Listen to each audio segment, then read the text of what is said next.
एक छोटे से गांव में एक किसान रहता था जिसका नाम रामू था। रामू बहुत मेहनती और ईमानदार किसान था। उसके पास एक छोटा सा खेत था जिस पर वह दिन रात मेहनत करता था।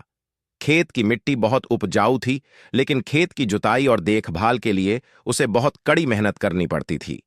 एक साल मौसम अनुकूल नहीं था और बारिश कम हुई। रामू की फसल सूखने लगी। वह चिंता में था कि कैसे वह इस कठिनाई से पार पाएगा। गांव के अन्य किसान भी निराश थे और कुछ ने अपनी फसल को छोड़ दिया। लेकिन रामू ने हार मानने का नाम नहीं लिया। वह रोज खेत में जाता, पानी के लिए तालाबों की खुदाई करता और फसल को बचाने के लिए हर संभव प्रयास करता। उसने किसानों से सीखा था कि किस तरह की मिट्टी और मौसम की स्थिति को समझा जा सकता है। वह नए नए तरीकों से खेत की सिंचाई और पोषण का ध्यान रखता रहा। धीरे धीरे रामू की मेहनत रंग लाई। खेत की फसल हरी भरी होने लगी।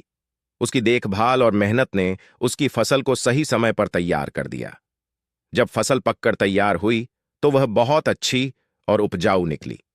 रामू ने अपनी फसल को बेचकर अच्छे दाम प्राप्त किए और अपने परिवार को सुख और समृद्धि दी। गांव के अन्य किसान भी उसकी मेहनत और लगन से प्रेरित हुए और उन्होंने भी उसकी सलाह मानकर अपने खेतों को बेहतर बनाने की दिशा में काम किया।